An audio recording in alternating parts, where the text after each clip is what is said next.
Wunderbar. Bienvenue, comment estás? Annyeonghaseyo. How you doing? And welcome to the conference call. Okay. What was that? This was the international version. This was the international version. I want to make sure all feel welcomed as they come into. Wow. Okay. Was not expecting that. Yeah. Okay. Well, good evening, good morning, good afternoon, whenever it is you are watching this. Indeed. Welcome to the show. Welcome to the conference call. I am Ronald. This is Chris. That is TJ on the other side of the screen. And here we are yet again with another episode of What You Watching. Child, we have a couple things to discuss. But first, how you guys doing? I'm good after that intro. I definitely wasn't expecting that. You know, you guys switch it up. You got to keep the girls guessing. Okay. Yes. I'm not mad at it. I'm good. I'm very good. I had an edible earlier. And so y'all may see some stretching in this video.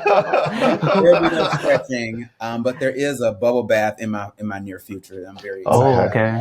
So I think we all got the gray memo, but you didn't get the Mickey Mouse memo. We decided Apparently to twin. Here. Wonder Twin Powers. Activate. Don't be a hater. You're a hater. Well, apparently I am a hater. I whenever we start talking about Love is Blind, I feel like I have things that I need to say and get off my chest. I need to I don't know. I need to further explain myself and why I feel the way I feel about this show. But yeah. Well, speaking of Love is Blind, let's get this out the way because when I tell you this will be the last time we are talking about this show ever. I am probably going to boycott the rest of the U.S. seasons of this show. I don't think I'll watch it again on U.S. Love is Blind completely played in our face with this reunion. As Judge Von de Bee says, you obviously came to waste my time. Like, why? Why? This was a complete waste of time, a complete waste of energy. They addressed absolutely nothing. When I tell you I was pissed last night, because first of all, I like to be in bed on a weeknight. Really? I was pissed on Wednesday night when this aired, because y'all won't see this until, But anyways, when this aired on Wednesday night, I like to be in bed on a weeknight by like 9:30. So I stayed up specifically to watch this. Oh, what time did it debut? It aired at 9 o'clock. 9 p.m. Eastern time. Okay. 8 p.m. Central. And when I tell you I was highly annoyed at this reunion, it was filled with complete fluff. Nobody got anywhere. There was no resolve for anything. There was nothing addressed. Let's start with the host. I'm sorry. I'm about to go on a rant. So I apologize to my co-host. I apologize to the viewers, but bear with me for a very quick moment. Okay. I'm here for it. The only part that kind of saved the episode was with the couple that they opened with, and that was with Megan and Jordan. They were the most solid people, I feel like, throughout the entire season anyway. Come to find out, as we discussed last week, Megan does in fact have a child. A baby. It is her child that we saw in that picture. That was her man that we saw in that picture. Yeah. They filmed a year and a half ago. Which is unusual. Yeah. It's usually just a year. Yeah. Megan met a man. They wrapped filming in April, I guess, of 2023, right? Yeah. So they filmed in April 2023 because a whole year and some change went by. And Megan met a man in July. She got pregnant 3 months after meeting him. And they started a family. And kudos to her. That was the highlight of the reunion for me. Wait, let's not look over the fact that she got exactly what she wanted. He looked like, we don't know for a fact, but the man looked like he got money. He does look like he's established. He looked like one of those people who can keep up with her. She got all the things she wanted. Yeah, she's a mother. She has a man that can probably fit her lifestyle. I always appreciated, though, I will say, I always appreciated the communication that Jordan and Megan had. Yeah. They were the only couple that could actually have conversations without it turning to, oh, you don't love me. Like, there was never that between the two of them. They always had civil conversation. Yeah. So I appreciated that, and it seemed to still translate into the reunion. Megan apologized, Jordan apologized, whatever. Okay, kudos to them. And then they went into the Patrick and Casey of it all. First of all, why not bring them out with everybody else? Yeah, I didn't understand that. They brought Patrick, Casey, and Kate all out after everybody else had came out. But a lot of the focus was on Patrick and Casey. And Casey still would not take ownership of what she said. Go ahead, TJ. So before you get into that, I'm confused why Kate was there. Because Kate had the connection with Nick, and I think they wanted to. I can't even say they wanted to address. Why was Kate there? I have no idea why she was there. I was like, she barely why? said anything. Like, they asked her several questions and she had answers to them, but I'm like, which I'm sure she lied, but I will get to that a little bit later in my rant. Go ahead. I would have thought, like, if they were going to bring one person back, they would have brought, like, the whole cast back. Like, what for? I mean, I don't. It was a reunion, like, but why her? That's what I'm like. No, wait, why is she here? Typically, they bring back the people that were in the second half of the show that either got married or didn't make it to the altar, and then maybe one or two cast members that were integral in conversations. They never bring back the whole cast. And mind you, those people are usually sitting in the audience. That part, yeah. They are never sitting on stage. So a Kate would have been sitting in the audience. In the audience. Okay. A Patrick would have been sitting in the audience. Yes. A Casey would have been sitting in the audience. Yeah, they would have thrown to them every now and then. Yeah. But they would not have gotten a whole segment. Yeah. Oh, okay. Well, continue on what you're about to say about them. So Casey never took ownership of telling production she does not see her attraction growing for Patrick. I will say though, Patrick had a little bit of a glow up because he looked, but slight. Yeah. He did look better in that maroon suit. It did look good on him, and even his facial structure, I think, changed a little bit. He looked a little. Can I say something in regards to that? So the funny thing, the funny thing we learned about that was that he didn't find out till about a month ago that production had recorded her. He didn't find out until he was watching the show. Yeah. He never knew about that until he was watching the show. Which was ridiculous. Like, why wouldn't they tell him? They let a whole year and a half ago, and this man just thought that, like, he thought what he thought and did not know that this is what happened to him. And to be fair, I remember him during in the moment when they were asking him. I remember him asking them, like, did she say anything? Did she say anything different? Like, and why wouldn't they say that? Because, like, production was talking. We heard production talking to her and talking to him. Why not just say, well, yeah, she had a conversation. Like, why not say something? Like, why let him linger and just drag him for a year and a half? Fuck production. Very that, and I have something to say about that too, but we'll get to that Go ahead, I'm sorry. For some reason, they spent an extraordinary amount of time on this ring of it all. Like, even them shooting it was a bunch of freaking about that fluff. I did learn something about the ring. So after the show, today when we recorded this, I learned that yes, production provides the rings, but there is an option for the gentleman if they want a different ring that they can pay for it. And his ring was the biggest ring there. So the assumption is the reason why he asked for it back was because he actually did pay for that ring. I don't believe it. Okay. He may have, but I don't believe it. Continue. It was just a bunch of foolishness. Patrick still got no closure. He gave her ample opportunity. Just apologize for what you said. Apologize for the way you handle it. And she never really did. And then the rest of the cast decided to jump on Casey because she started dating Joe. Madison had no storyline. You need a storyline, so you go around peddling whatever.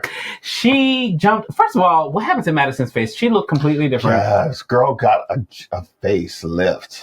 Her lips did look fuller. It wasn't just her lips, child. And I mean, I know it wasn't, but that was for me. That was the most noticeable thing. I don't know if she lost a little weight or she had a little work done. I barely recognized her. She looked different. And so as we're moving on, so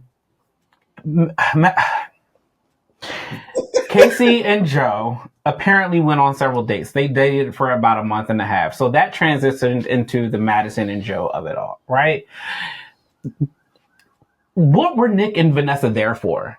Why did they not address the drunken night in Baja? Why was that not discussed? Every other season of Love is Blind, Nick, Vanessa especially, holds these people's feet to the fire, making them accountable for their actions during the season, especially when they do something jacked up. What was this season? I'm convinced this reunion was run by Republicans. This reunion was run by the right who never want to answer for anything. Because what was that? Why was there no conversation about that? We're going to have some really good clips. Please. So, listen, when I tell you I was pissed watching this show, I was pissed watching the show because it's like, what are y'all doing? So they moved from Joe and Madison to Nick, Kate, and drunk ass Annie. Annie was clearly drunk. Oh my God, she was drunk last night. Annie was clearly drunk. Did you not see her face? Hold on, did you not see her trying to walk down the stairs? Like she looked like. I didn't pick up on that at all. Madison struggled walking down the stairs too, but I think it's because she can't see. Annie No. We understand, but she looked like she was drunk. Annie was clearly drunk. Okay. I would say, all right, I wouldn't go as far as to say drunk, but she was inebriated in some way. She was on something. It may not have been alcohol, but it was something, child. If you looked at her face, Kate got majority of the talking time during that situation. This is why Kate was there, because Kate talked the most. They didn't even really talk about Annie and Nick. They talked about Nick and Kate and how Nick never really owned up to why he broke up with Kate in the first place. And even his response, Kate called him out. It sounds like you just went to Chat GPT and asked them, how do you get a girl? Because the man is clearly gay. Why didn't Nick and Vanessa address being gay is a fad? Why did they? This is again why I say this reunion was run by Republicans. Hold on.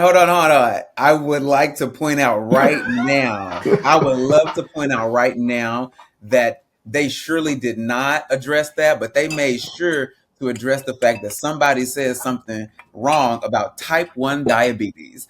When I tell you that... Why was that a thing? Why was that a thing? There was a whole apology. I don't even remember Mike saying that. Why is that a thing? Why was that a thing? Type 1, type 2 diabetes. Well, we got a clear distinction about it last night.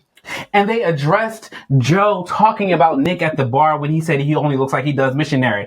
He don't even do that, not with a woman. Nick is a homosexual.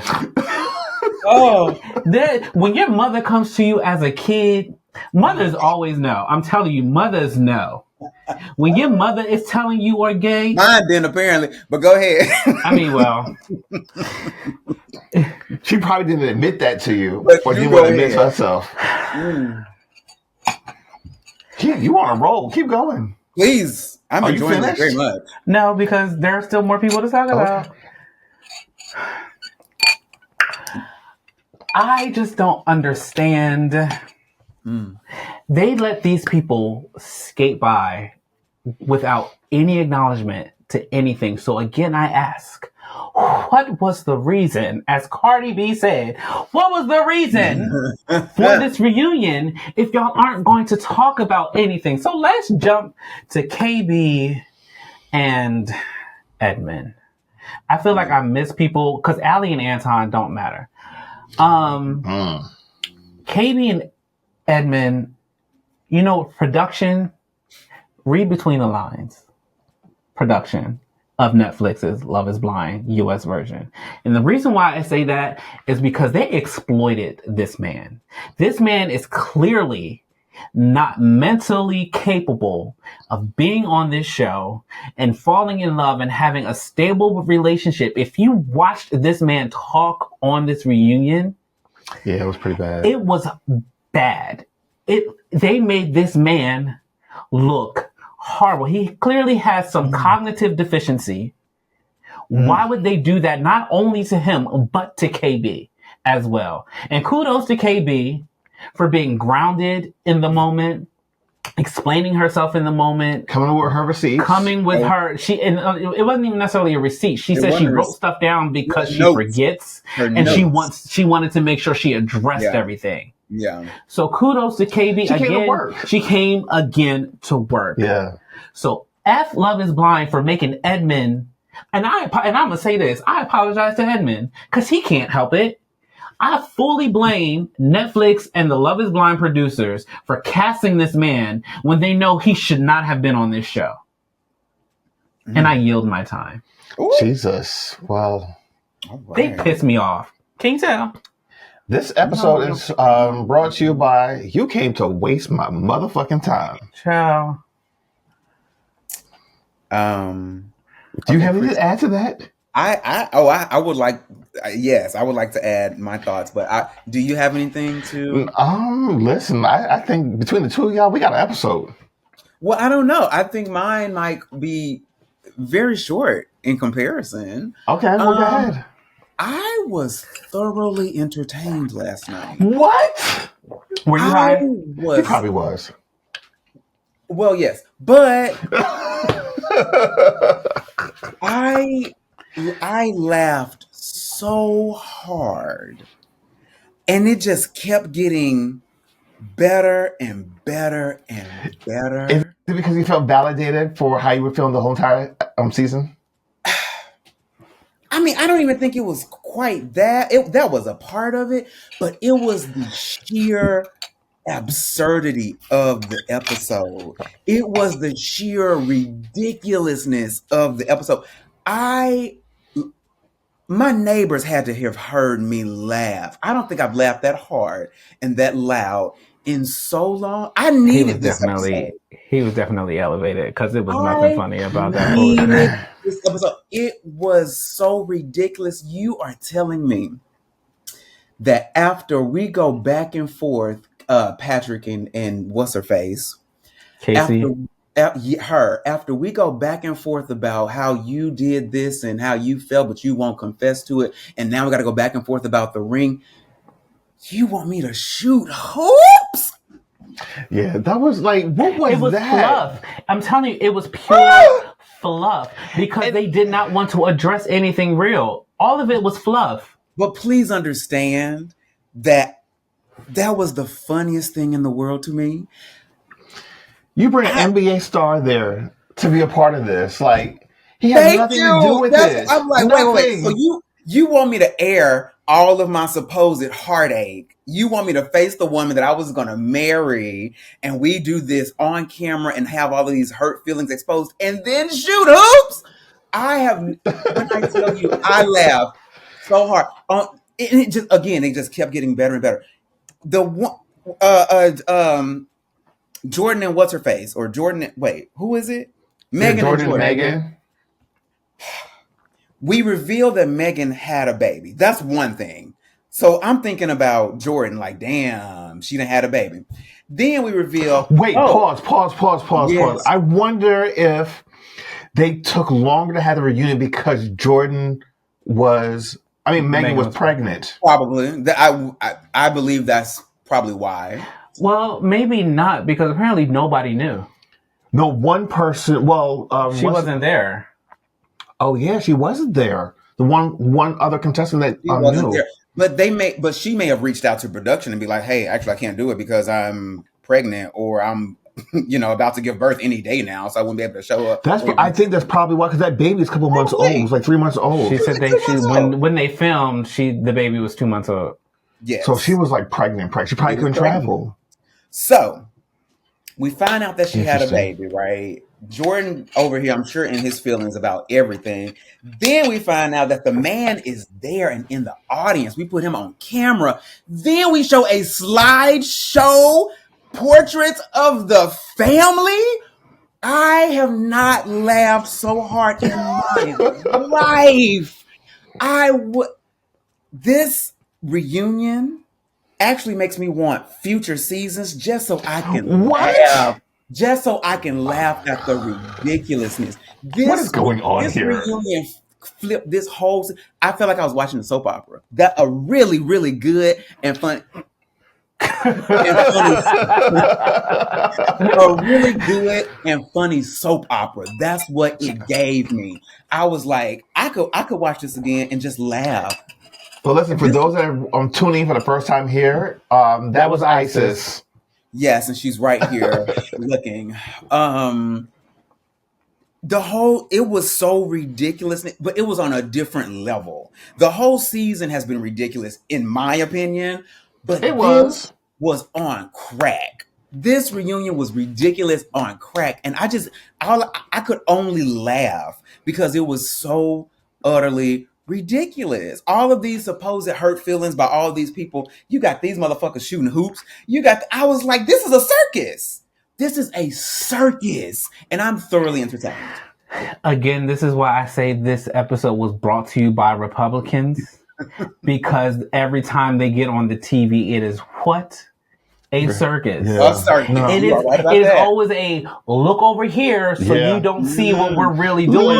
So I'm gonna have these people shoot hoops so we don't have to address the real issues. Yeah, it was crazy. We were in bed watching this last night. I'm just like, what is going on?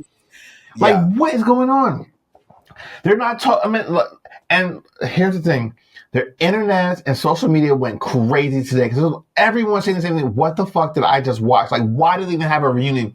That no one addressed anything at all. It really was all fluff. People are pissed. Everyone wants them to cancel the U.S. version now. They need to. Yesterday. They need to. It was that bad. I don't think there's ever been a backlash for a reality show ever like this before.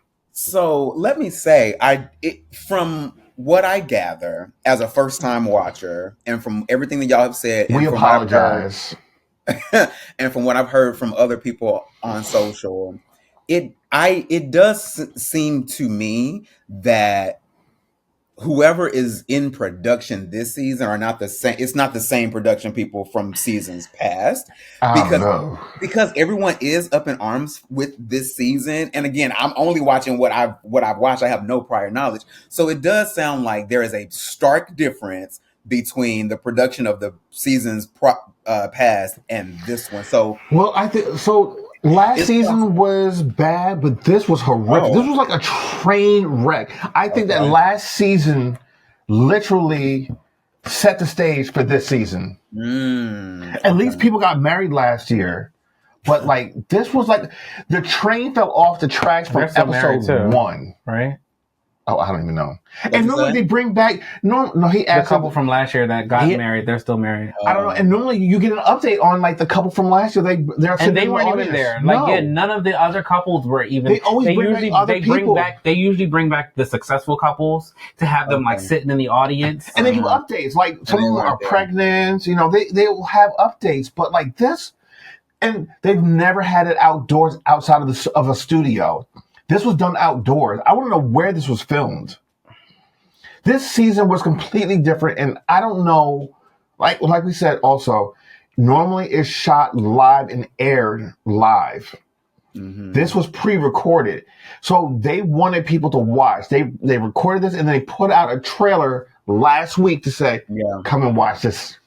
Yeah, this was a scheme set up by Todd. Scheme set up by Todd.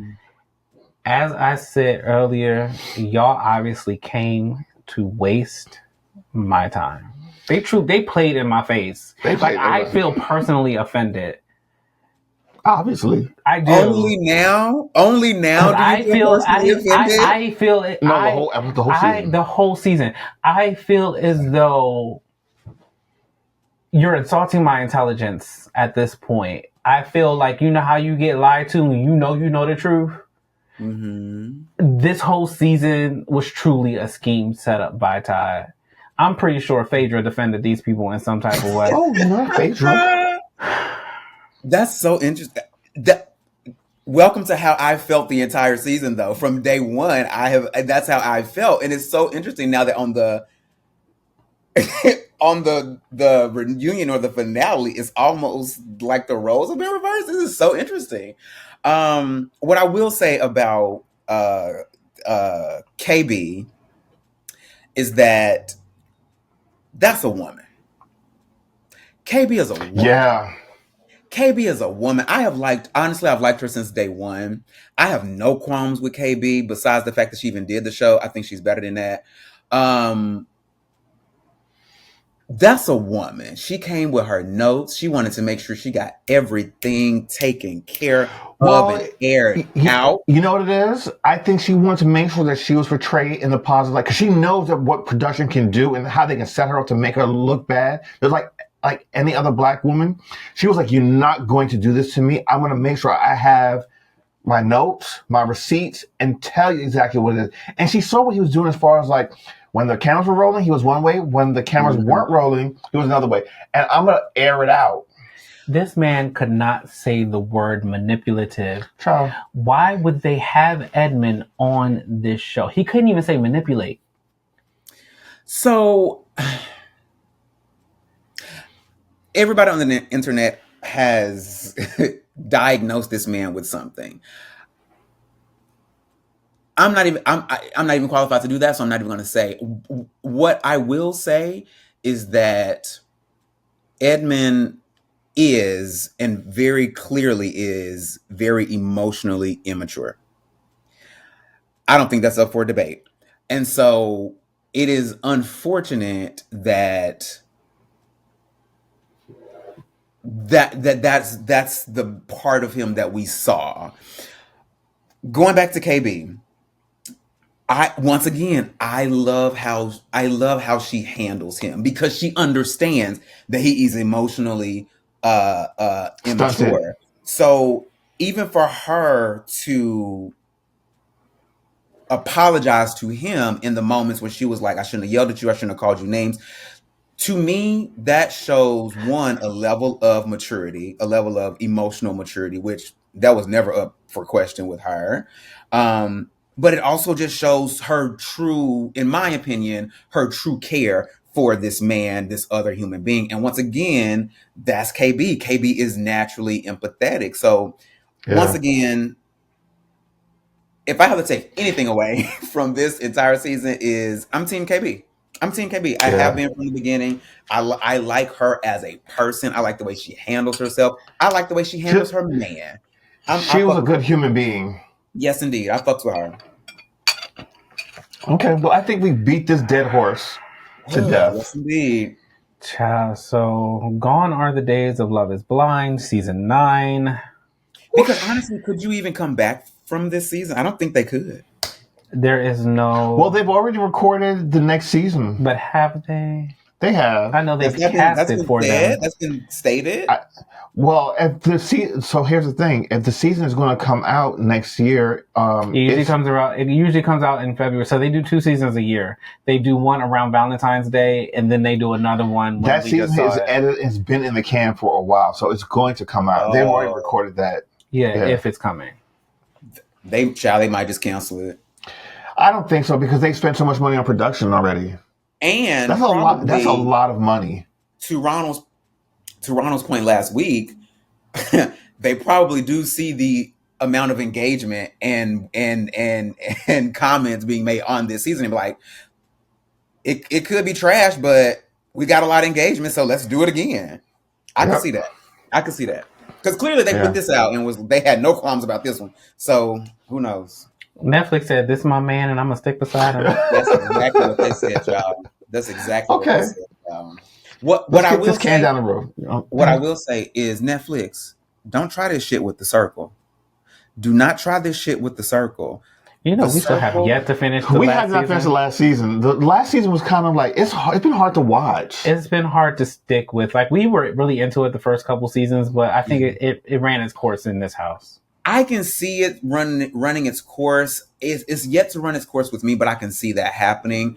The thing with the circle that gets me are the twists that you don't expect. The plot twist, yeah. Yeah. They'll throw some shit out there, like, because you'll start watching. They keep changing it. You'll start watching and you'll be like, y'all, I already know they're going to do this, and I already know that this is going to happen. But then they'll throw some shit in there that you don't expect. You're like, oh, shit. So I do fucks with the circle. Y'all, Netflix, do not fuck with my circle now. Don't do this shit with the circle. Leave it as is. It's already good. Okay. Well, moving on. Are we done? Does anybody have any official final thoughts for Netflix Love is Blind? Season Absolutely. Season 9. I've said everything I need to say this entire season. All right. So what else we're watching? We're going to stay in the Netflix family. Chris and I binged this show called Boots. Every time I say Boots, I think about New York. When she said Boots, pick 'em all. Yes, I love the way that New York, Tiffany Pollard says Boots. But Boots was a really good show. It's binge worthy in my opinion. Listen, you started, you cannot stop. Yeah. So for reference, Boots is based on The Pink Marine. It is a memoir by Greg Cope White. So it is based on a true story. It is based on his story about going through boot camp in the Marines. And was it in the 80s? In the 90s. It was 1990. The year was 1990. And back then it was still illegal to be gay in the armed forces. So he had to navigate his sexuality in boot camp. We can't say too much about it, even though Chris and I have finished it. TJ is just starting it. But I don't want to give anything away. Yeah, because it's actually a really great story. Twists that no, I wouldn't say incredible. The story unfolds. It is such a good. It's a great story being told, and it is honestly, at its core, it is a queer story because the main character is a young gay man. Greg Cope White was gay, so this is what I loved about the show in particular. One of the things that I loved about the show in particular, it is a predominantly queer cast, right? Okay. Most of the men you see in this, especially the ones in queer roles, are truly queer in real life. And the reason why I appreciate that so much is because there are a lot more gay actors who are out nowadays who still get passed over for gay roles with straight actors. So I appreciate them actually having gay actors in gay roles. So like, just to go through it, it stars Miles Heiser, however you say his name. He plays the main character, Cameron Cope. He's queer. It also stars Max Parker. He plays Sergeant Sullivan. He's also queer. It also stars Liam O. He plays Cameron's best friend. He's a straight actor. There's another gentleman. He is like off the rails. He's quirky. I didn't realize he was gay. Yeah, his name is Angus O'Brien. He plays Hicks. He's also queer in real life, but he plays a straight role. There's Dominic Goodman. He's one of like the friendlies in the show. He plays a straight role. He's a black young man. He plays a straight role, but he's also gay. Too? Yes, I didn't know that. Phenomenal performance by this guy named Jonathan Nevis. However you say his name. He plays Ochoa. His story is kind of heart-wrenching. Don't say too much. Yeah, I'm not going to say too much about that. There is a gentleman, the Staff Sergeant McKinnon is played by Cedric Cooper. The black guy? Yeah, he's not gay. Oh. But shout out to him because he's a major part of the show. Jack Cameron, he comes along later on in the show. He plays Jack, but he is also queer in real life. And then there is a gentleman by the name of Sachin Bhatt. He plays Major Wilkinson. I can't say what his role is, but he is also a queer actor. So Which one was that? I'll tell you later because I don't want to. Oh, okay. He doesn't. Oh, okay. Yeah. But I like I said, I love the fact that they casted these queer actors in this role, especially. So honestly, and half the main cast is how queer. I describe it it's like Full Metal Jacket meets gay. If you've ever seen Full Metal Jacket, it is a 80s army movie. It was one of the ones we watched as kids. My household, we watched as kids. They even actually reference Full Metal Jacket in the show a couple times. But it's such a compelling story. It's so good. It's one of those ones where it's like, it ended at the right moment. It ends at the right moment, but it does leave you wanting a little bit more because it's so well told. It's well written. It's well acted. And then also what I love, the main character, Miles, this is not a spoiler because you've seen it from the very beginning. He talks to himself. So he's always like, there's two of him in scenes where he's talking to himself, where it's kind of like the angel and the devil in a way, telling him what to do. And that's how he describes it in that first episode. He's like, I have an angel on my shoulder. Yeah. And then he shows up. So it's so, I haven't felt good about a show like this in a while. Yeah, I couldn't stop. Like, I started watching and it just could not stop. I watched the first two episodes late one evening, and then the following one I got really early. I put it on and I just could not stop. I ended up just watching the rest of the series before I got anything done. I didn't go out that morning for a walk or whatever. And it's just that good. Yeah, even my dad texted us. He's like, "Are y'all watching Boots?" Yeah. And we had both on. Yeah, we both finished it. And he was like, "Oh, it's really good." It's really, I mean, it's a heartwarming story. And even like, you see his family life, Miles' family life, and like his mother is a piece of work. She's a mess. Listen, her role really becomes, it blooms. And at the end, you're just like, are you serious? Yeah. Yes. I forget the lady's name, but she's the main character in the Conjuring movies, the woman. Yes. Why can't I think of her name right now off the top of my head? Verma? Something. Yeah, it's he's looking it up. Vera. Her name is Vera Farmiga, something like that. Yeah. Okay. Yeah. She's really good, but I like her. I do too. You like and love and hate her in this role. Okay. She's not a. I don't know if I loved her. She's not a good person. Okay. Yeah. Well, you'll see.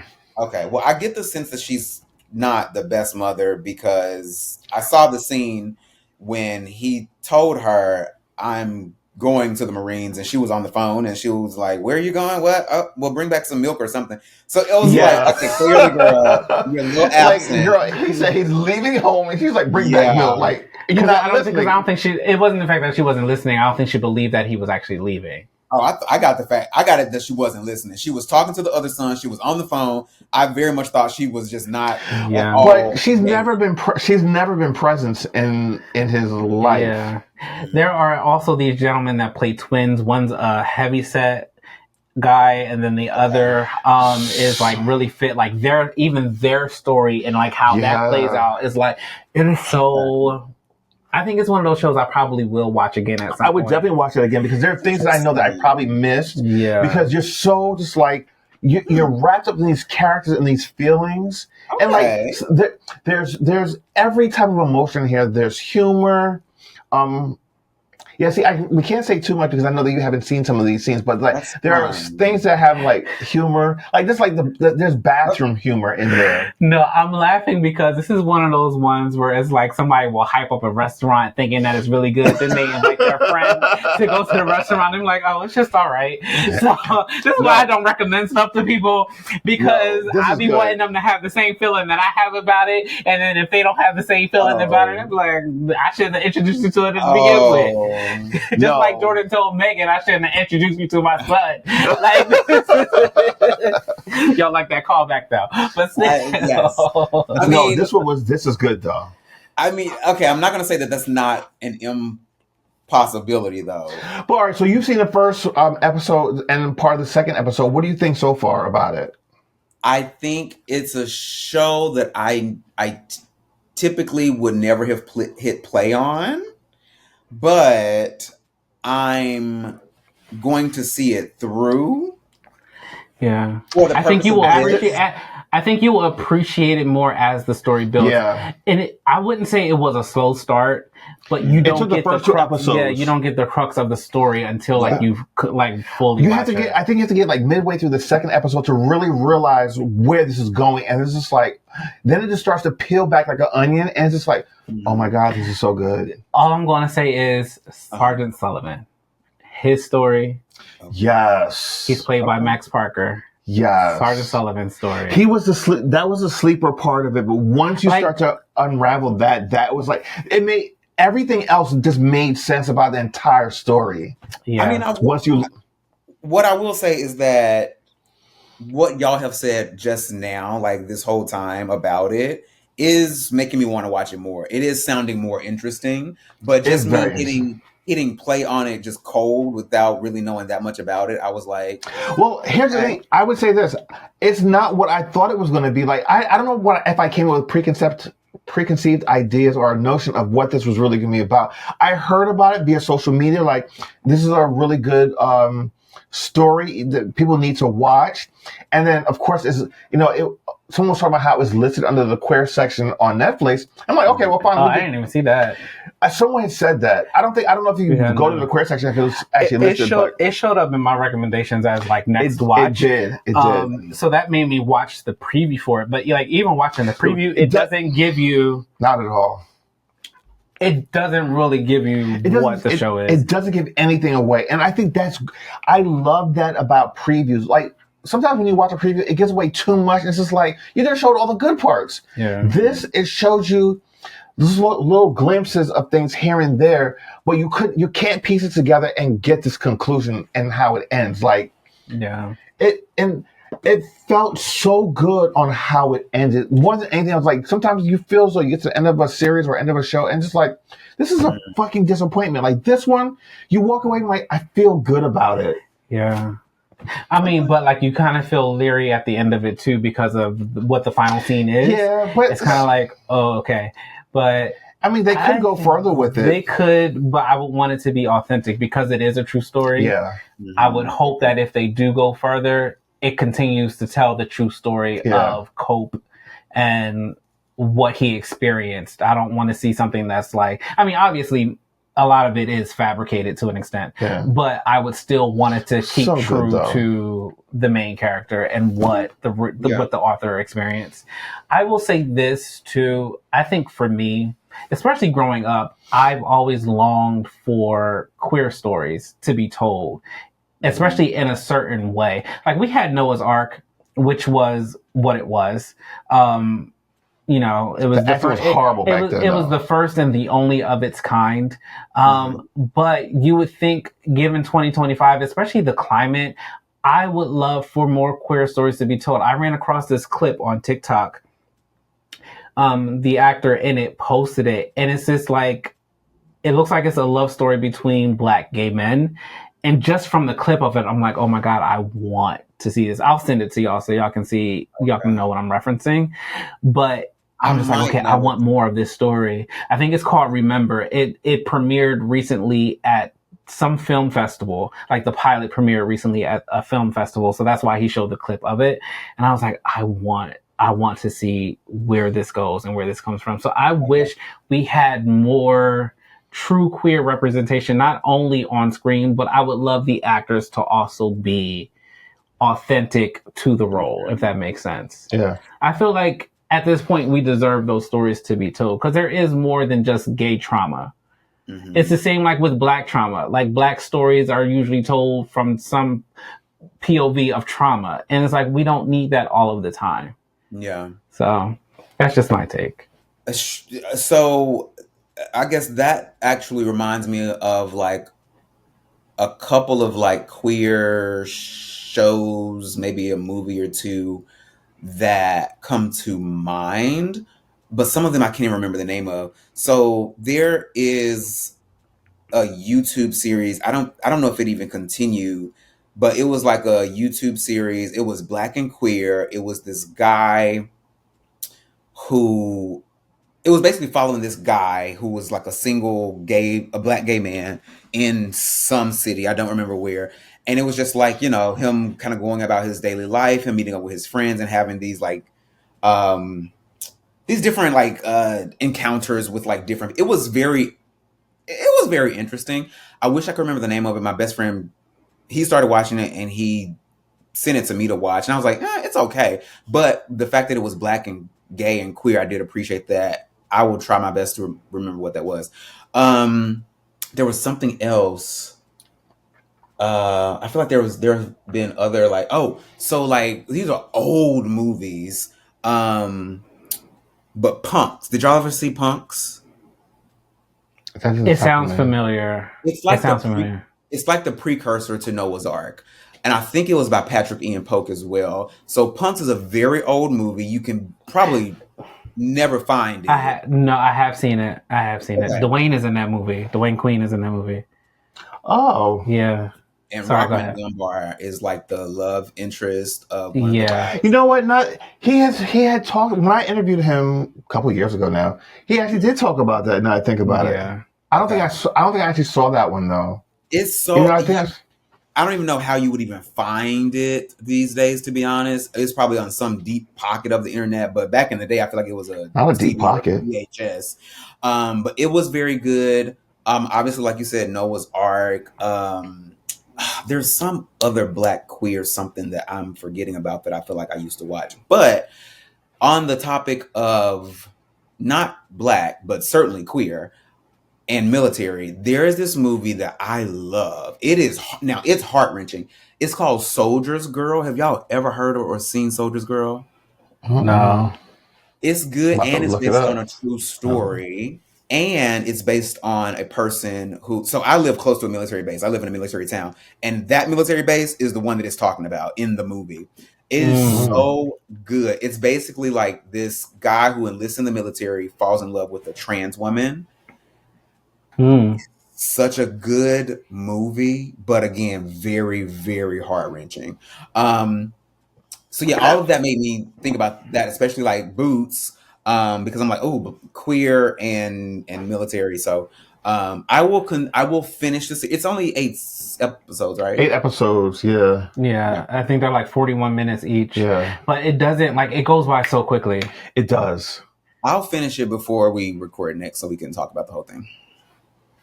Okay. Yeah. It was a good series. Well, is anybody else watching anything that they want to talk about? I think this is a good place to stop, and we can share what we're watching on the next episode. Okay, actually, I would like to share something that I have been watching. So, on YouTube, there is a live ongoing feed of like the original first season of Power Rangers, and I've had that on repeat. That'll be you and Ronald's thing. You do know you can watch Power Rangers on Netflix, right? Yes, but the fact that it's just live and just continue, like it just loops a brand new episode and just go. I just put it on and this makes me happy with it. So yeah, gotcha.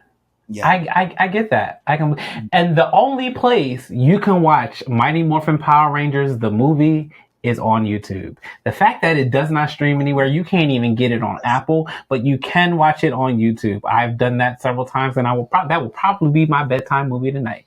That's another one of those movies. That's another one of those movies I watch. I probably know every word to it. What about the second one? Is the second one available?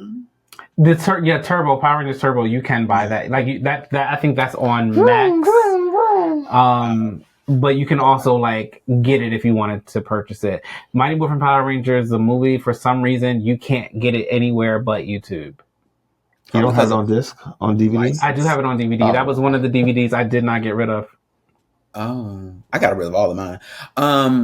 Random fun fact, and then we can go. That first Power Rangers movie, it made me want to skydive.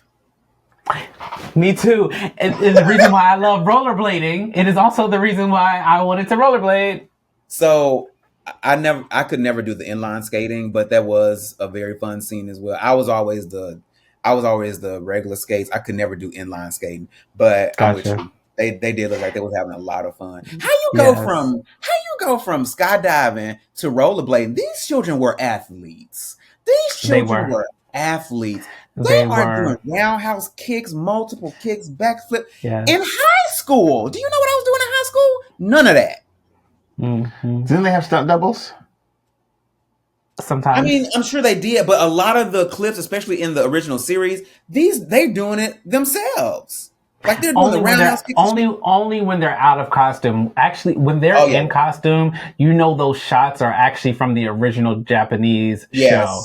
Yeah, that's why the mouths don't sync up to what's being said. A lot of times, like Rita Repulsa. Rita Repulsa. Like those are the original clips from the original Japanese show. I think it's called Sentai Warrior or something like that. Something. I also think that's available on YouTube as well, like live streaming. I clicked on something that started that, and I was like, yeah, I don't want that. So I think that's also available. Yeah.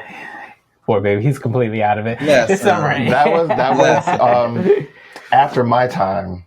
Yes. My younger brother and these guys. Yeah. But anyway, thank you guys for joining us. Don't forget to like this video, to subscribe to the channel, and hit the notification button to get notified every time we drop a new video. New videos drop every Monday at 8 a.m. Yes, and don't forget to comment, join the conversation. Again, if you guys want us to watch anything with you, if you have any suggestions for us to watch, let us know in the comments below if you've made it this far. And share it. Don't forget to share it. Tell a friend, tell friends, tell family. Come one, come all. We thank you guys for watching. We love you for watching. Have a good night. Deuces! Or day.